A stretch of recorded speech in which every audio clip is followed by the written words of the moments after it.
So, why are we doing this? Well, bottom line is, we're tired of working for the man. And honestly, the man we're working for isn't even a bad man to work for. But both Jimmy and I have always valued freedom, like many Americans. Live the American dream. We believe that by putting some hard work into it, we can do something that'll really be rewarding, and it'll give us more options, more capacity to really use our talents, and we can build something kind of big, build something where we get to make some calls on it, because we've shown that we have the competence necessary to make that kind of call. So that's the proximate reason. Of course, there are other reasons that are less proximate, more like dreams, I suppose, but they're real as well. We'd like to see the town of Peabody thriving again. It's got a classic, beautiful main street, and we'd like to see some life there. And we're not the only ones feeling that way about it, but maybe we can contribute to that. We'd like to see other towns, other little Midwest towns, start to come to life. So the backstory here is, of course, that at one time, America offered relatively decently paying, relatively low skill jobs to a lot of people. And a lot of that was through manufacturing, and that was actually part of the American dream. You could go work hard, you didn't have to go to college. You could work your way up and be on the route to real prosperity, just as an average Joe willing to work hard.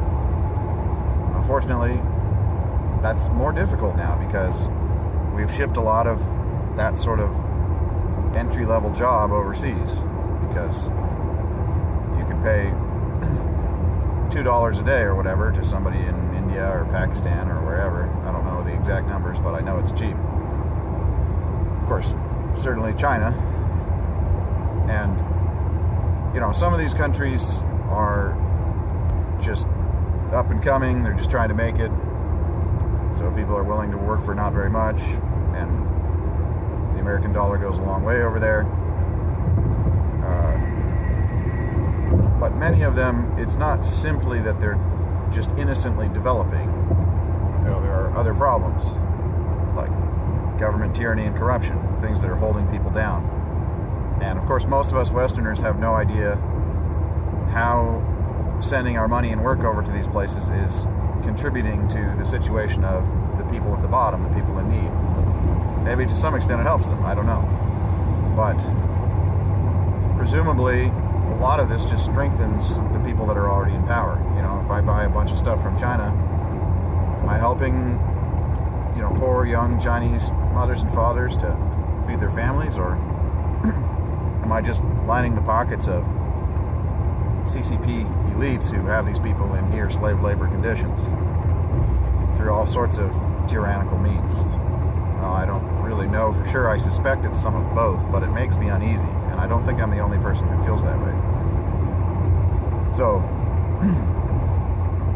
on the one hand, just employing our own people here in the USA, where we kind of have a sense of how that money's being spent and some idea of how it's being distributed, I think it makes a lot of people feel better about their money than sending it overseas. So that's one reason to buy American.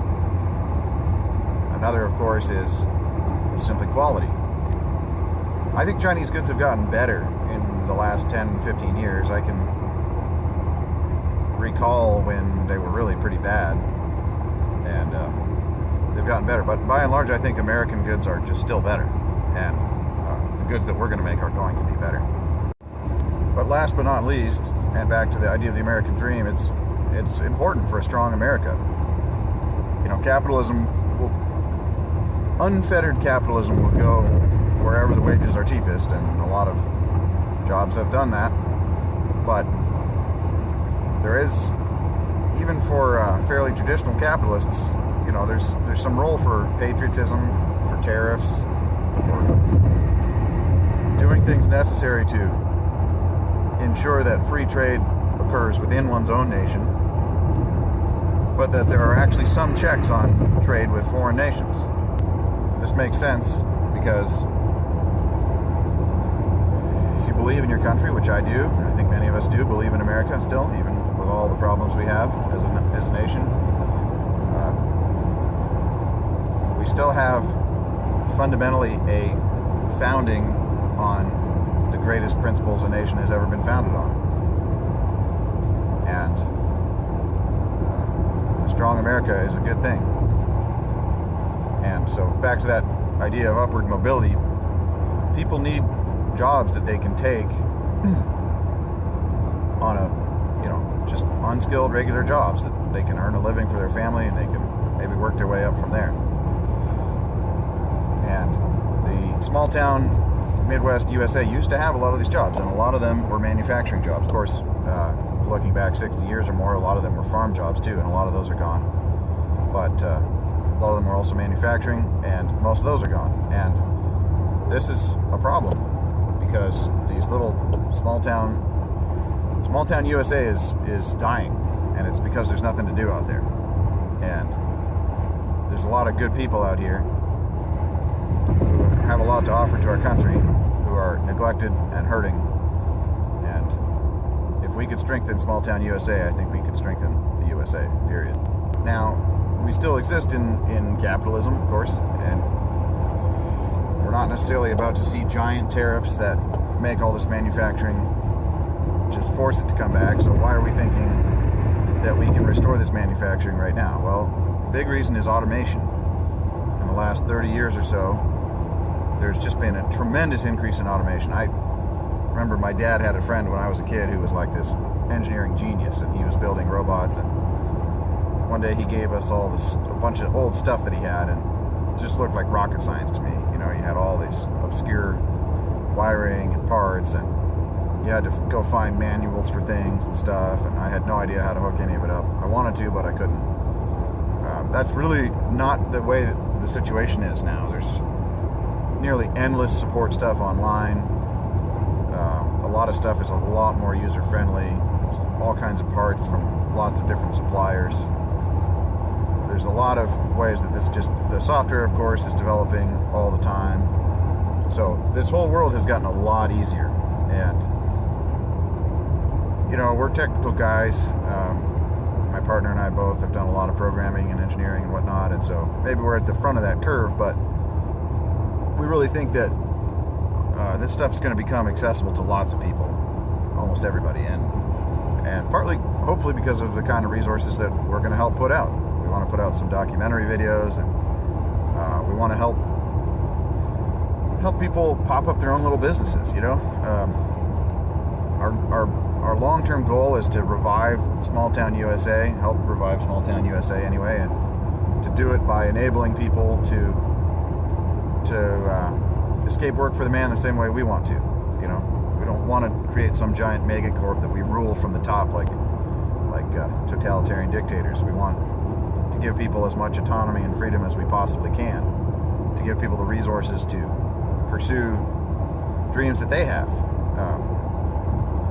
A huge role model of mine, Bill McLean, who was the head of China Lake Naval Base out in the desert in California back in the day, he said, what every creative engineer wants is an important job, the tools to do the job, and the chance for major gain, preferably unexpected. And that just rings completely true to me, and I'm hopeful that we can help provide that to a lot of people, both people within our organization and maybe people who are not directly within our organization. Maybe we can just sort of broadly help inspire people to see that there's work they could do that's important, help to give them the tools to do that job, the knowledge, the direction they need, and a chance for major gain, preferably unexpected. It occurs whenever you strike out on your own and take a risk, and that can occur within a framework, like within a company, which we hope to give that chance for major gain to our own employees, but it can certainly occur when you strike out on your own and you set out on an adventure to see what will happen. Remove some of the safeguards and take some of the risk. So in summary, we started this out, first of all, to pursue our own independence, our own American dream, but secondly, to revive our small town and maybe revive a lot of small towns in the long run, and do this by reshoring American manufacturing through the integration of cutting-edge automation, small-scale automation. So it used to cost thousands and thousands and thousands of dollars to pop up a factory. That's not the case anymore. You can put together a factory with really very little. I mean, you're talking 10, 20 grand, less than a new car, to get, say, a plasma cutter up and running. And we'd like to help people do that. So that's our purpose. That's how this thing came about, and we'll be keeping you updated about our own journey, about our thoughts about how to do this, about any new directions we decide to go, and any major developments. So please feel free to follow along.